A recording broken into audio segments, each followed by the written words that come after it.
Hello, welcome to my kitchen. My name is DrMummyCakes, and on this tutorial I'm teaching you and showing you how to make cakesicles. So I'm quite excited to bring you this tutorial. You may have seen cakesicles on Instagram or Facebook and they look absolutely fabulous. They are a great alternative to cakes or cupcakes, and they have the wow factor. So what is a cakesicle? A cakesicle has an outer casing which could be melted chocolate or melted melts, and inside is encased your cake.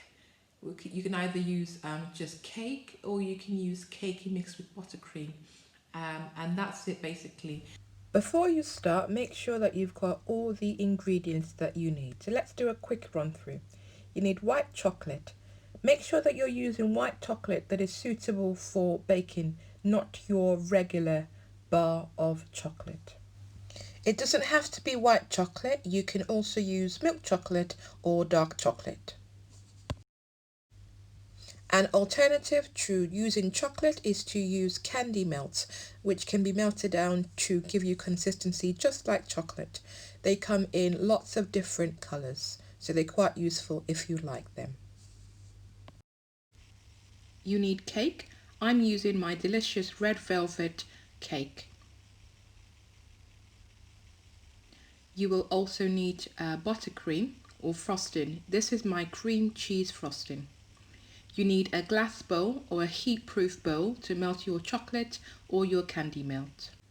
You need a spoon for mixing your chocolate. Then you need your cakesicle mold. I've included a link where you can get this from. My cakesicle mold is made of silicone, which is flexible and easy to remove my cakesicle. I have a couple of brushes that I use to spread the chocolate in the mold.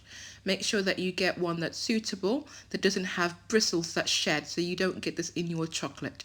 I like to have a broad one and a smaller, finer brush for finer details. If you don't have brushes, you can get away with not having brushes, and I'll explain to you later. You need some cakesicle sticks. I have a link where you can get these from. If you're going to be colouring your white chocolate or your candy melt, use a food colouring that is suitable for chocolate. And that's one of the reasons why I love Colour Mill, because it blends seamlessly and beautifully with chocolate. I like to decorate my cakesicles with sprinkles, but this is optional. If you want to do additional decorating, you need a piping bag, but this is also optional. You can use a spoon to get the same effect. Break up your cake using a spoon, or if you have a lot of cake, you can whiz it around in a food processor. Break it into nice crumbly consistency. Add 1 or 2 spoons of buttercream and mix together. The buttercream acts like a binder and binds your cake together. I'd recommend adding 1 or 2 spoons to start off with, and if you need, you can always add extra. Mix it together well. You want it to have a sort of a moldable consistency. This is what you're aiming for. So take your chocolate and your heat-proof bowl. Break your chocolate into smaller pieces. This will help it melt quicker. There are different techniques to melting chocolate, but for this tutorial we'll be using our microwave. The key thing is to heat it up in short blasts of 15 seconds or maximum of 30 seconds. This is my chocolate after 20 seconds in the microwave. It's not quite there yet, so go in short blasts. This is after a couple of blasts at 20 seconds. It's almost melted, but not quite. Now I'm happy with the consistency. So heat up your chocolate in short blasts until you are happy with the consistency. I'm going to dye my white chocolate red. I'm using Colour Mill in red.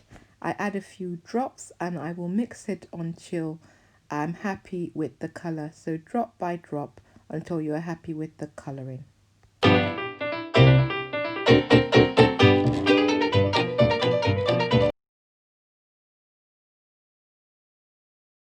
Once you are happy with the colour and consistency of your chocolate, it's time to fill your mould. Put a spoonful of chocolate into each of the mould cavities. And then what you want to do is evenly coat the entire surface of the mould with chocolate. So I like to use a brush and just gently swirl it to start off with, and essentially just paint the inside of my mold with the chocolate. The important thing is that the entire inside cavity should have a nice layer of chocolate. I prefer to do several thin coatings rather than one big coating. So start off painting nicely, move on to the next mold and paint all around, and keep doing that until you are happy with the coating.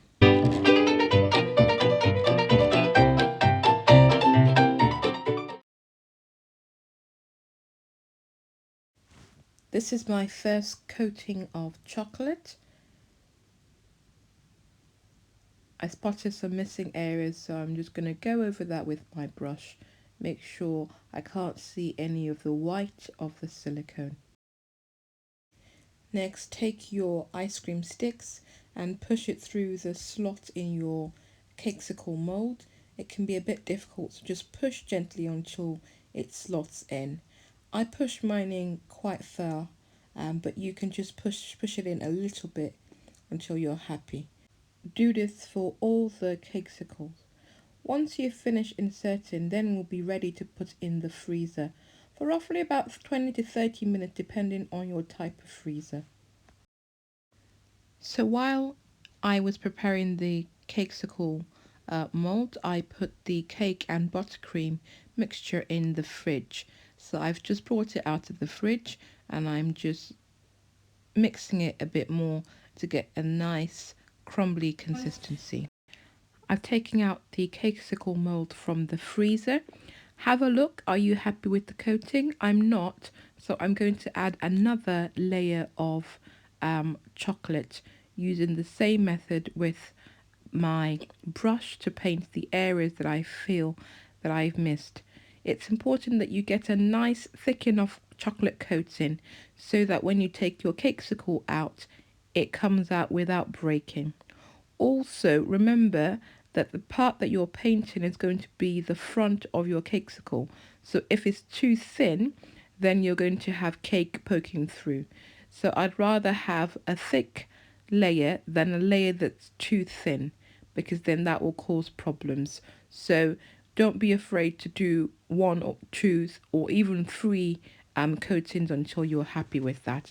So once I'm done, I'm going to pop this in the freezer again for about 20 to 30 minutes.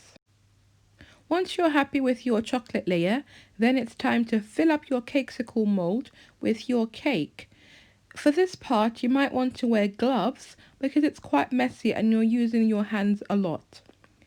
Fill up the cavity nicely with your cake mixture, but not all the way to the top. Remember, you're still going to put a final top coating of chocolate, so leave enough space for this. Fill up the cavity in all 4 of your Cakesicle molds.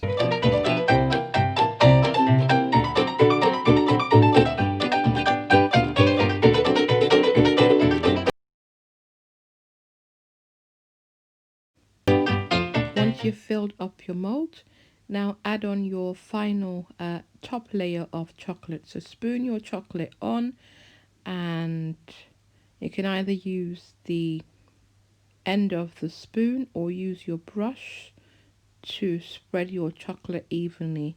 Be careful, sometimes your cake can get mixed up with your chocolate, so you want a nice neat finish. So do that for all of them. Spoon some chocolate on. I either use the back of the spoon to spread or a brush, or you can just move the Cakesicle mold just to get the chocolate to spread. It's important to make sure that your chocolate is still the right consistency, so in the time when you've been filling the mold, the chocolate might have set a little bit and become thicker. So if that's the case, pop it back in the microwave for a couple of seconds to melt it a little bit more, and then you can continue.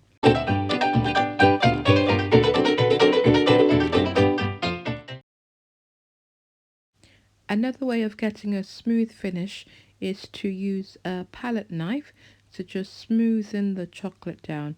So you can see my first layer is not nice and neat, but I'm just going to neaten that, and then I'm going to add a final top coat of chocolate until I'm happy with the finishing. So can you see why I said make sure you don't overfill your cavity, otherwise you'll not have enough space for your top chocolate layer. So spend some time neatening the edges, getting a good finish.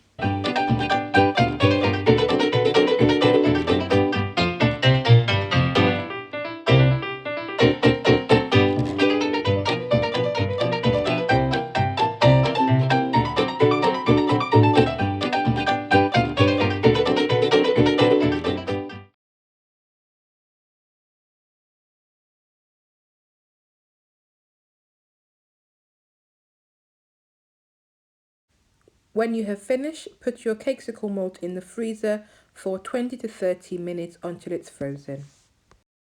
I'm going to use the rest of the chocolate as decoration for the Cakesicle. So spoon it into a piping bag and then tie the ends. Then put this aside. I've taken the Cakesicle mold out of the freezer. I have a tray on which I'm going to place the Cakesicle mold. So just touch it and make sure that it's nice and firm. Now gently peel the silicone mold so that you can release the Cakesicle mold. Do this very gently so that you don't crack your chocolate. This is where having a silicone mold comes in handy, because you can just peel off the Cakesicle. Then gently slide the Cakesicle stick through the slot, and voila, here's your finished Cakesicle. So do that for the rest of the Cakesicle. Be very gentle when you're peeling it off so that your Cakesicle doesn't crack as you take it out and ruin all your hard work.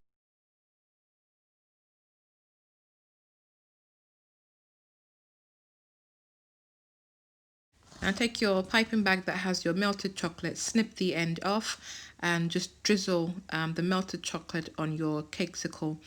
You can do a different pattern depending on how you want. So I'm going for quite an abstract look. And now I'm just sprinkling some sprinkles all over my Cakesicle in a rather abstract manner. If you want to be more precise, you can use a pair of tweezers or just gently place individual sprinkles on. So once you're done, just sort of shake it off, and all these sprinkles that is not stuck on the melted chocolate will come off. And there's your finished product. Just take a look at that beautiful work of art. Isn't it splendid? There Look at that. you have it. So the variety that you can make is endless. You can do lots of different colors. You can decorate it in different ways, either using melted chocolate or with sprinkles. And with chocolate, if you have suitable paint, you can actually paint on chocolate. The list is endless. So here is my lovely Cakesicle. Thank you for joining me in this tutorial. I hope you enjoyed yourself. I thoroughly have. So well done. You've made yourself a lovely cake pop. I hope that this tutorial has been useful for you. Don't forget to check out my other tutorials and the rest of the blog. And if you haven't signed up for the newsletters, why? The newsletter is where it's happening. You need to be part of my newsletter list. I send out exclusive content, lots of freebies and discount that are only available for my newsletter subscribers, so don't miss out. So make sure you don't miss that out. I'm also on Facebook and Instagram, so drop me a line, say hello. If you have any questions, you can contact me via Facebook, Instagram, or email me. Thank you for joining me on the tutorial, and I will see you later. Bye. And don't forget to like me on Instagram, like me on Facebook. Thank you. Bye-bye.